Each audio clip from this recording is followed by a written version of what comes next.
Hello, and welcome to my second episode of Decorate My Cloud Island with me.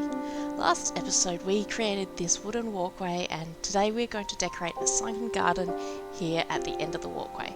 I've dug out this area as it was all full of dirt before and have mapped out a circular area for the sunken garden. This centre spot will have a pond in it. To create a circle it is fairly simple, and you can see from this view the way to place the blocks to make a rough circle.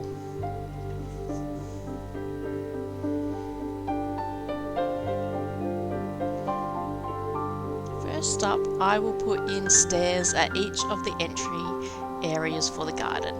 There will be 4 entry points at north, east, south and west around the circle. To hide the dirt edges, I'm using wooden sidings along the edge. The only downside of these is that there is a gap in front of them where you will not be able to place any planks or objects. I think they make the edge look really rustic and cute, so I love the way they look.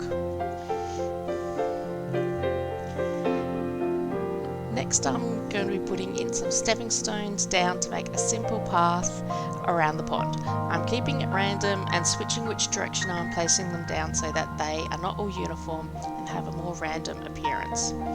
I love how these stones look on the grass, but you could also use them on dirt or other blocks to change the appearance of the path.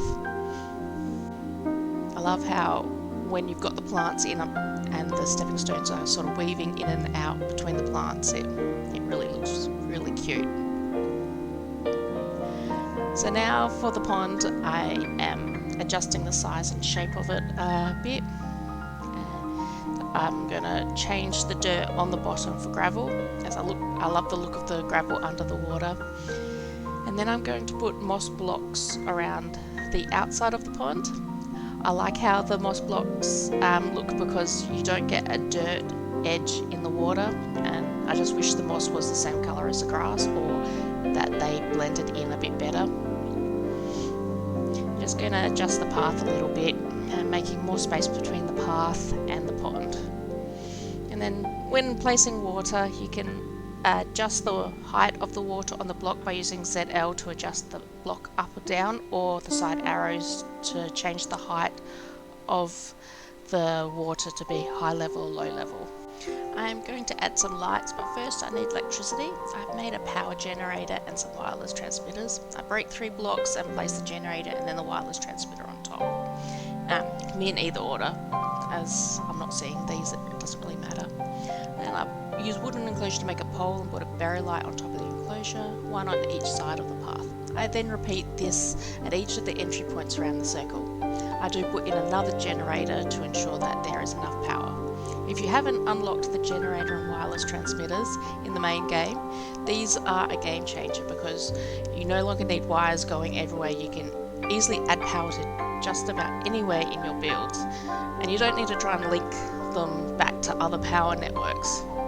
It makes a huge difference. Back to decorating the pond now. I start by adding some grass down under the water and place a boulder, a bit of duckweed to finish off the pond. I'll probably put in some flowering duckweed at some point when I get some. And then I'm placing a variety of flowers around the water's edge. I'm making sure all the moss blocks are covered. Now adding some trees. I love these pine trees, they have such a beautiful shape and deep colour, and putting some boulders around the trees, it just helps break up the straight line of the grass blocks. I love these cute little white tulips. I don't have many of them, but they're so pretty, so just had to use them here. I added a few hedges to add different heights and shapes in amongst the tulips and trees. I'm just loving how it's looking so far.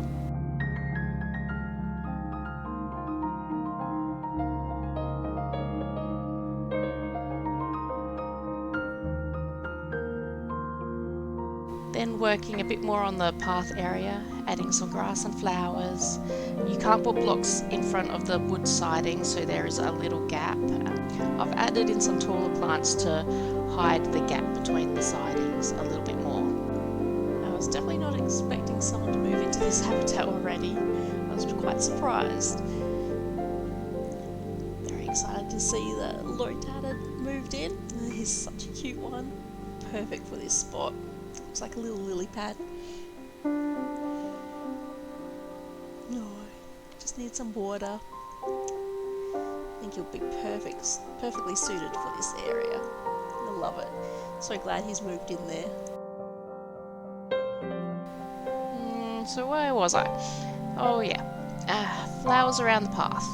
Just filling in spots, keeping the plants random, using different heights, and just mixing it all up. I've kept the flowers in colours that are similar, so purples, blues and whites. I think the flowers look nicer when they are similar in their colour scheme and when you group them together like this. Though it's totally up to you what you do with your builds. Like, you can do whatever colours, you can mix them all up.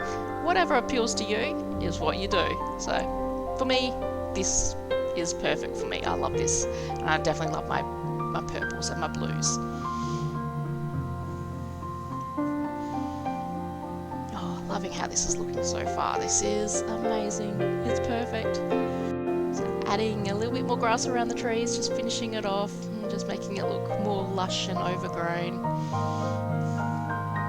I love how I can just add grass wherever I want. It's nice and simple.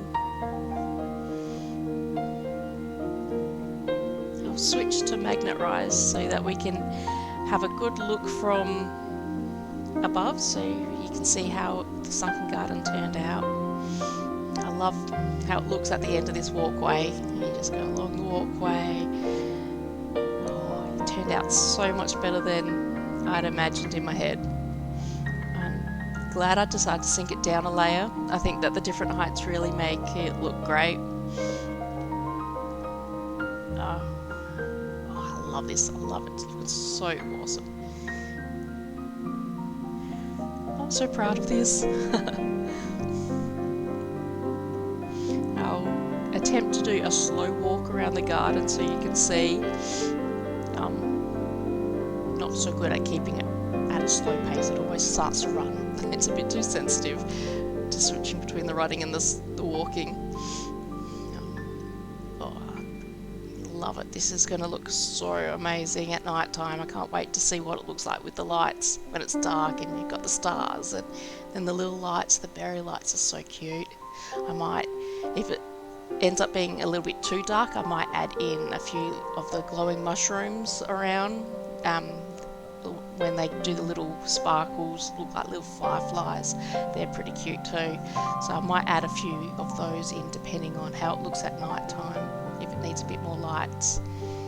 Can't wait to have the paths that lead off in different directions completed. It will look so amazing. I have a plan in my head of what I want to do and can't wait to be able to share it with you all. I hope you enjoyed this video and get some inspiration for your own builds. Please like and subscribe so you don't miss out on any future videos. Thank you for watching, and I'll see you all next time.